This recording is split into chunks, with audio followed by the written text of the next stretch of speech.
Merhaba arkadaşlar, ben Çağrı. Yepyeni bir White House Survival videosuyla tekrardan sizlerleyim. 2 yıldır White House Survival'da içerik üreten bir yayıncıyım. Beni tanımayan arkadaşlar için kısa bir bilgi vermek istedim. 29 yaşındayım. İsmim Çağrı. Ee, 12 yılım tamamen bu oyunla geçti. Gecem, gündüzüm, tüm zamanım, işim, mesleğim, her şeyim oldu.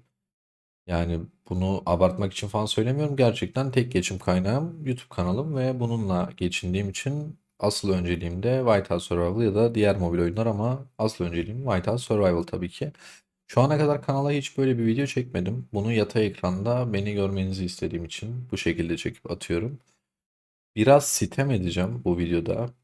Bu arada asla yanlış anlaşılmasın. Asla niyetim işte ben oyundan soğudum, işte 2 yıl süredir oynuyorum, sıkıldım, insanları da sıkayım ya da şunu yapayım bunu yapıp sizi oyunu bıraktırmaya çalışayım gibi bir niyetim yok. Çünkü zaten ben bundan para kazandığım için siz oynadığınız sürece, izlediğiniz sürece ben daha hevesli oluyorum. Videolarım daha fazla izlendikçe, canlı yayınlarım işte bağış gelince, katıl üyeliği gelince ya da herhangi bir sponsorluk alınca. Ama bunu çekmek zorundayım gibi hissettim. Çünkü bir şeylerin değişmesi gerekiyor. Belki bir Century Games'ten biri izler. Farklı bir şey olur. Ya en azından bu video benim kanalımda kalsın. Abi sürekli aynı şeyler. Yani gerçekten aynı şeyler. Oyunda anket yapıyorum. En yüksek işte 6 milyon, 7 milyon, 10 milyon para yatıran oyuncuya soruyorum. Abi bu oyunu niye oynuyorsun diyorum. O adam bile şey demiyor. Yani birilerini yakmak keyifli şu bu. Çünkü bir yere kadar keyifli. Hani dökümhane oynuyorsun çok keyifli. SVS oynuyorsun inanılmaz keyifli abi. Kanyonda rakibi egale ediyorsun falan filan. Sonra ne oluyor? 15 gün sonra bir daha dökümhane geliyor. Bir ay sonra bir daha savaş. Sonra 2 günde bir ayı avı. Yani tamam çoğu mobil oyun, çoğu oyun hatta sürekli bir döngü içerisinde ama öyle bir rekabet edebileceğimiz bir şey yok. Yani rekabet adı altında bir subay projesi, silahlanma yarışı. Biz buna rekabet diyoruz. Haftalarca, aylarca sabırla basmadığımız, biriktirdiğimiz şeyleri basıp oradan 50 bin elmas alıyoruz ve buna mutlu oluyoruz. Aynı şekilde balina oyunculara işte soruyorum. Biraz önce yarıda kaldı. Abi diyorum niye bu oyunu oynuyorsun? Niye bu kadar para atıyorsun? Hepsinden aynı cevap aldık. En güçlü hesaplar serisini gidin izleyin abi. Adamlar ne paralar atmışlar bu oyundan keyif aldıkları için. Hepsine soruyorum niye devam ediyorsun oyuna? Ekibim için, arkadaşlık için. Bu oyunu A'dan Z'ye oynayan herkes birileri oynuyor diye oynuyor. Ben işte Ahmet oynuyor, Mehmet oynuyor diye oynuyorum. Ahmet, Mehmet, Ayşe, Fatma oynuyor diye oynuyor. Tamamen aslında bir sosyalleşme, günlük hayattan uzaklaşma ve şuradaki sohbetler için oynuyoruz. Canlı yayında bir olay oluyor, 1000 kişi oluyoruz neredeyse. Aslında bu tarz şeylerde bir gruplaşma olup aynı şeyi paylaşma hoşumuza gidiyor. Abi keşke oyun da biraz hani bir zahmet etse, ekstra bir şeyler getirse. Ya düşündüm çektiğimiz videolara. Mesela diyoruz ki düşük yatırımlı oyuncular için çok iyi etkinlik. Çok iyi etkinlik dediğimiz şey ne? Az çok bu oyunu oynayan arkadaşlar mesela biliyordur. Vurmalı etkinlik dediğimiz etkinlikleri 6 ayda bir gelen bir etkinlik arkadaşlar. İnanılmaz iyi etkinlik falan diyoruz. Abi bok gibi etkinlik. Yani açık konuşayım. Ya bunu biraz önce uzun uzun düşündüm. Noel etkinliği de geldi işte. Aynı videoyu şimdi çekiyorum ama belki bunu yılbaşından sonra paylaşırım. Yani şu an ekranda göreceğiniz tek güzel şey benim şapkam. Onun dışında şu an hiçbir şey güzel değil abi burada. Yani normalde küfreden argo kullanan bir insan değilim. Yine kullanmayacağım tabii ki ama bazen ağzımdan bir şey çıkarsa kusura bakmayın. Abi vurmalı etkinlik geliyor. 6 ayda bir. Oyuncular bak biliyorum 6 ay biriktiren var. 3 ay biriktiren var. 4 ay birikim yapan var. Vurmalı etkinlik geldiğinde bir tane kardan adam ya da boks makinesi gibi bir şey geliyor. Ona böyle vuruyorsun vuruyorsun sana oradan elmas hızlandırma falan geliyor. İşte sıralamaya girersen şehir görünümü alıyorsun. Giremesen bile önemli değil. Oradan karşılığında elmas ve hızlandırmalar falan almaya çalışıyorsun. Alıyorsun. En iyi etkinlik dediğimiz oyun ödül o. Abi oyun 6 ayda bir ya yılda 2 kere bazen 3 kere vurmalı dediğimiz özel etkinliği getiriyor. Ve senin birikimin yoksa oyuna para atmıyorsan o etkinlikte hiçbir şey yapamıyorsun. Abi bazı farklı mobil oyunlara bakıyorum. Yılbaşı etkinliği geliyor, Noel etkinliği, Sevgililer Günü etkinliği geliyor. Abi oyuna hiç para yatırmayan oyunculara dünya kadar ödül veriyor. Abi bu oyunun öyle bir sistemi var ki bizim en iyi dediğimiz etkinlik bile leş gibi. Hani en iyi dediğimiz etkinlikte iyi bir şeyler alabilmen için 2 ay en kötü bak en kötü 1,5-2 ay boyunca oyunda gelen her şeyi çantanda tutup biriktirmen lazım. O biriktirdiğin emeğinle bir şeylere basmadığın kendi biriktirdiğin şeyle o etkinlikte bir şeyler kullanıp ödül alabiliyorsun. Oyun sana bir şey vermiyor abi. Yine vermiyor. Yani o inanılmaz dediğimiz etkinlikte paket alan oyuncular tak tak tak çekiyor her şeyi. Fullliyorlar. Bir şeyler alıyorlar. Ya alsınlar tabii, ona lafım yok. Ama düşük yatırım ya da oyuna hiç para yatırmayan oyuncuya hiçbir şey vermiyor. Tamam, oyuna şey geldi. İşte Fener Kulesi geldi. Buradan ateş kristali veriyor. İşte buradan tasarım planı veriyor. Yok, ateş kristali parçası veriyor. Ebesininki artık. Hani bir zahmet versin kanka. Hani buna inanılmaz sevindik biz. WoW tarihinin en iyi güncellemesi budur. Buraya bunlar geldikten sonra, çünkü zaten ateş kristali vardı. Ateş kristali almayı bıraktık. İşte tasarım planı almayı bıraktık. Tılsım malzemeleri almayı falan bıraktık. Abi zaten bunları da şeyden dolayı getiriyorlar. Sürekli yeni şef donanımı seviyeleri geliyor. Sürekli yeni tılsım seviyeleri geliyor. Ateş Kristal'i parçacığı veriyor, çünkü biz T11'i adamlar göremeden, görse bile Helios'u kullanamıyor adam, kaynağı yok diye. Yani 600 gündür oynayan benim eyaletimdeki Musab Helios açıyor. Helios'larını geliştirebilecek kaynağı yok oyunda. Lan 600 gündür oyun oynayıp nasıl kaynak sahibi olamıyoruz? Çünkü zırt pırt sürekli savaşa giriyoruz. Savaşta dünyanın kaynağı gidiyor. Ya bir şeylerin oranını mı yanlış yaptılar? Oyunun komple oranı mı hatalı? Hiçbir fikrim yok. Oyunda zar etkinliği geliyor abi. Adam balinayı izliyorsun. Adam atıyor 15, 20, 30, 40, 50 bin her neyse. Zar çeviriyor, keyif alıyor. Ya bize de bir yalandan olur ya böyle bazı sitelerde. Bir kimileri parasıyla oynar, kimisi de demo sürümünü oynar. Ya en azından bizim gibi fakirlere bir demo sürümü falan getirin abi. Arkadaşlarımızla girip bir ekran paylaşıp hiçbir ödül almadan oynayalım. Hani zar etkinliğinde olsun, diğer etkinliklerde olsun.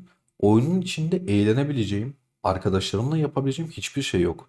Ya şu arenayı getiriyorsun. Günde 10 tane hakkın var abi.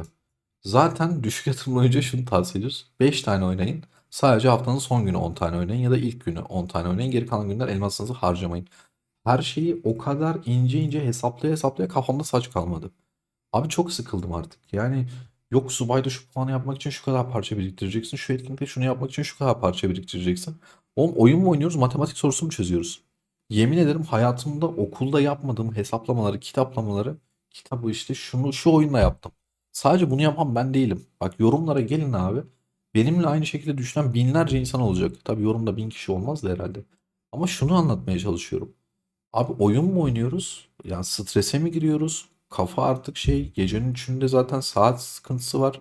Gece 3'te sürekli oyuna girmesi, yani tüm Türkiye'nin şu oyun oynayan herkesin uyku düzeni bozuldu. Adam beyaz yaka ya da kız beyaz yaka sabah işe gidecek, gece 3'te etkinlik geliyor ya da herhangi bir gün yenilecek, arena oynayacak.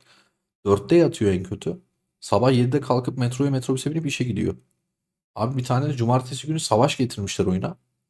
Abi 2 haftada bir cumartesi günü 6 saat 8 saat savaş mı olur? Ya tamam, oyunda bir şeyler olsun eyvallah. Hani aktif bir şekilde oynayalım falan da. Ya ben bu oyunu oynadım, ilk bir yıl cumartesi günü dışarı çıkmadım ya. Yemin ederim 6 saat 7 saat oynuyordum, videosunu çekiyordum. Sonra parmaklarım, elim yoruluyordu, başım yoruluyordu, başım ağrıyordu.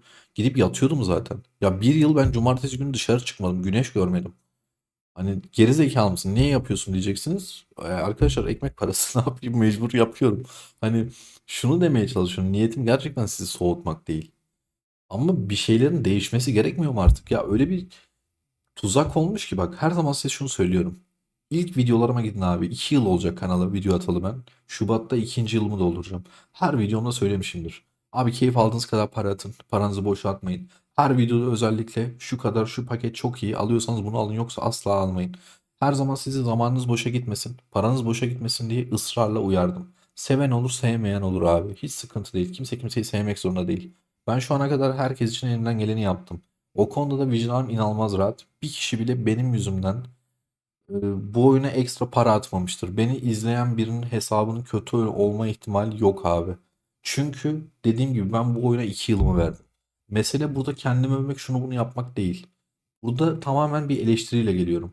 Abi düşük yatırımları, sıfır yatırımları geçtim. Bunu hepiniz biliyorsunuz. Abi balina bir hesap için söyleyeyim. Ben hiçbir zaman balina bir hesap olmadım. Hiçbir zaman oyuna o kadar atacak param yoktu. Olsaydı atar mıydım? Keyif aldığım şey mobil oyun oynamak. Büyük ihtimalle atardım. O konu çok ayrı bir konu. Her neyse. Balina oyuncunun sıkıntısını söyleyeyim abi. Şimdi hesabı geliştiriyorsun, belli bir seviyeye getiriyorsun. VIP 12 oluyorsun. Prestij avantajı açılıyor, şu açılıyor. Baksana, 701 gündür bu hesaba para atılıyor. Ortalama 10 milyona yakın para atılmış bu hesaba. Mesele o da değil. Abi devam etmek zorundasın. Sürekli devam edeceksin. Bak, açıyorsun abi, bir tane pet geliyor. Pet'i fullliyorsun, yenisi geliyor. Yenisini bu sefer daha maliyetli getiriyorlar. Fullemezsen geride kalıyorsun abi. Oyun sana diyor ki istatistiklerin geriye düşecek. Abi uzman geliyor. Gidiyorsun uzmanı geliştireceksin. Lan 2-3 haftada bir uzman getiriyorlar oyuna. Dünya kadar uzman oldu burada. Güzel sistem tabii. Baksana kanka şuraya bak. Bir ton uzman oldu. Yok bir tanesi ayıda güç veriyor. Yok bir tanesi ittifak şampiyonasına güç veriyor. Yok bir SVS'de veriyor. Ebesinin şeyi artık. Her etkinliğe özel bir tane uzman getirin. Burayı var ya komple donatacaklar bak. Yemin ederim ucu bucağı yok. Komple uzman da olacak. Lan bir tane uzman fullemenin maliyeti ne kadar? Yani bunu kolay para olarak mı görüyorlar ya da başka bir şey olarak mı görüyorlar bilmiyorum ama bir noktada durmaları gerekiyor artık. Abi tamam hani en çok siz kazanın tüm para sizin olsun da ya bir adam bunu nasıl fulllesin kanka? Bunu fullliyorsun. Lan Romulus çok iyi. Şuradan işte yetenekleri alıyorsun diyorsun. %10 buff veriyor. Dün uzman çıktı bir tane abi artı 30 buff veriyor. Artı 30 artı 30. Şimdi bu kadar hesabını geliştirip bu seviyelere getiren adam nasıl gidip o artı 30 istatistiği almasın? Yani seni inanılmaz bir şekilde oyun içinde tutuyor ve para harcatmaya zorlamaya devam ediyor. Ya yemin ederim ya gerçekten hiçbir şekilde para derdin olmayacak. Atacaksın, her şeyi alacaksın. Ki keyif alıyorsan, keyif alıyorlar mı? İnanın bilmiyorum. Pek aldıklarını düşünmüyorum. Bir noktaya kadar inanılmaz eğleniyorlardır. Bir noktadan sonra asla abi. Tamamen ekip için oynuyorlar. Artık bu seviyeye getirdim. Hesabı satsam satamam, bıraksam bırakamam. Bari oynayayım, sohbet muhabbet oluyor tarzında şey ilerliyor. Yani düşük yatırımlı oyuncu için de yine aynı şekilde. Aylık 5.000 lira atıyorsun, atıyorsun, atıyorsun. Tekrar 5.000 lira attığında bu sefer malzemeler o kadar çok artıyor ki abi. Oyun sana şey diyor kardeşim iyi 5 attın, buraya kadar geliştin, artık 10 atmalısın. Çünkü diyor maliyetler iki katına çıktı. Abi maliyetler iki katına çıktı da yani bunun sonu yok ki. 10 attıktan sonra bu sefer benden 20 isteyeceksin. 20 attıktan sonra 50 isteyeceksin. Ya oyunda bazı şeyler sıkıntılı. Ya şunlardan, şu donanımlardan ver abi. Oyunculara vermek zorundasın sen bunu. Ne bileyim elmas şu bu bir yılbaşı etkinliği getiriyor abi. Yılbaşı etkinliğine bak. Ben bunun biraz önce videosunu çektim. Kanalımdaki en kötü video. 8-9 dakika yani nasıl tamamlayacağımı bilemedim. İlk defa böyle bir sorun yaşadım. Abi para yatırmayan bir oyuncu. Bak 5 tane misketim var. Bak hiç para yatırmayacağım. 5 tanesini atıyorsun. Şuradaki günlük görevleri alıyorsun. Şunları yaptın abi. 10 tane misket diyelim. Attım bitti abi. Şu ortaya denk getirsen sevinç çığlıkları atıyorsun. Niye sevinç çığlığı atıyorsun? Geliyorsun abi buradan mitril alıyorsun. Abi inanılmaz saçma artık. Hani bak yine söylüyorum. Biz bu oyunu yine oynayacağız. Ben yine içeriklerini çekeceğim. Siz de oynayacaksınız. Adım gibi eminim. Derdim zaten size bu oyunu asla bıraktırmak değil. Ama şunu anlatmaya çalışıyorum. Gerçekten arkadaşlarınız olduğu için, bir ekibiniz olduğu için oynayın bu oyunu. Hani hırs yapmayın abi. Sonu asla yok. Eyaletinіздeki birine hırs yaparsınız. Şunu bunu yaparsınız. 2 gün sonra adam farklı eyalete transfer olur. Amacınız ortadan kalkmış olur. Bu sefer yatırdığın paraya bakarsın abi pişman olursun. Ayırdığın zamana bakarsın pişman olursun. Yemin ederim canlı yayınlarda falan arkadaşlar söylüyorlar. Şu oyunu oynamak değil de izlemek inanılmaz keyifli diyorlar. Çünkü kafa rahat. Adam açıyor yayını izliyor. Alp abi hesabı bıraktı. Yani adam 4 aydır 5 aydır canlı yayın kaçırmıyor, video kaçırmıyor, izliyor sürekli. Diyor ki izlemesi daha keyifli. Abi ben artık herhangi bir şekilde herhangi bir hesapla full olsun, orta olsun, düşük olsun savaşa girmek istemiyorum. Artık midem bulandı. Gerçekten şey diyorum. Biri canlı yayına ya da videoya gelsin. Discord'da bana ekran paylaşsın abi. O oynasın ben izleyeyim. Hani tam bu benim içimdeki bıkkınlık da olabilir. 2 yıldır her gün kanala 2 günde bir video atmışım. Hiç atmadığım gün yok. Kanalda 1000 tane video var. Ya bunun 50 tanesi Kingshot olsa 10 tanesi Age of olsa geri kalan 900 küsür tanesi Whiteout Survival videosu. Ya bir etkinlik geliyor abi ya da bir güncelleme gelecek. Her zaman en üstünü düşünüyorum. Bak şunu da yapabilirler, bunu da yapabilirler. Abi bir şey geliyor dümdüz. Hiçbir şey yok. Yani şuraya anıt diye bir şey getirmişler. Tamam mı? İlk geldiğinde sevindik. Hala güzel, kötü değil. Ama şöyle bir şey, bedava ödül alıyorsun işte. Tıklıyorsun, ödül alıyorsun. Abi şuraya aktif bir şey yapabileceğimiz oyunda zaman geçirebileceğimiz ama süreli değil. Hani akşam 9'da başlayacak ve burayı yapacaksın gibi değil. Ben istediğim saati kendim ayarlayacağım.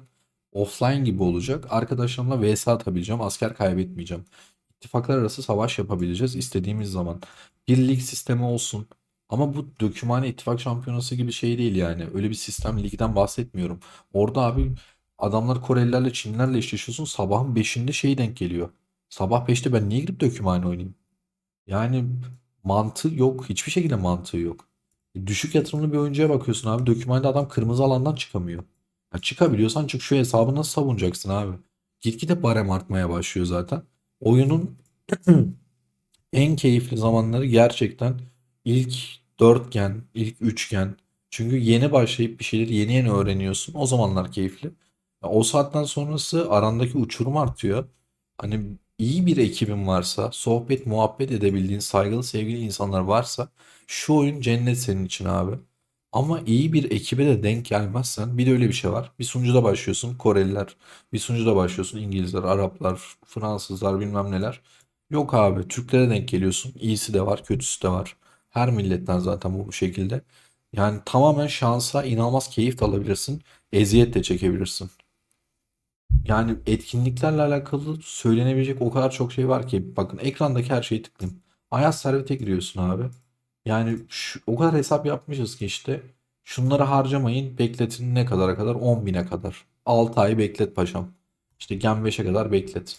Şuradan işte yok şu sandığı alacaksın. Yok şuradan özel silah alacaksın da 90 gün sonra o kahraman gittikten sonra çöp olacak zaten. Ondan sonra abi Noel Festivali zaten dediğim gibi 6 tane misketim var. Neyini anlatayım? Yani yılda bir gelen bir etkinlikte sen nasıl oyuna para yatırmayın oyuncuya? Ya sadece şunu vermiş kanka ya. Noel Baba vermiş bak verdiği ödüle bak. Gözünü seveyim 500 elmas verdi ya. Ya isteğim şey değil. Tamam tutup buradan bize tıkladığında 10 tane mitril versin demiyorum. Ama hani yılda bir getirdiğim bir şeyde insanlar bir şeylerden faydalanmasın mı?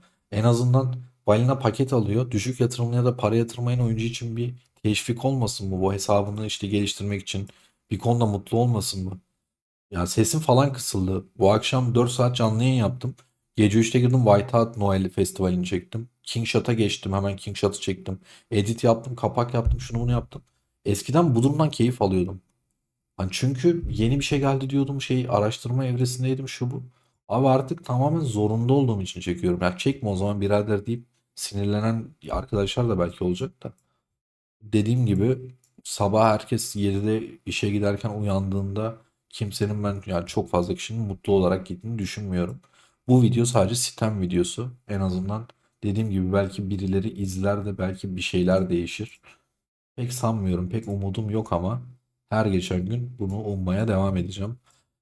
Sizler ne düşünüyorsunuz bilmiyorum ama çoğu kişinin benimle aynı fikirde olduğunu düşünüyorum. Umarım arkadaşlar canınızı sıkmamışımdır.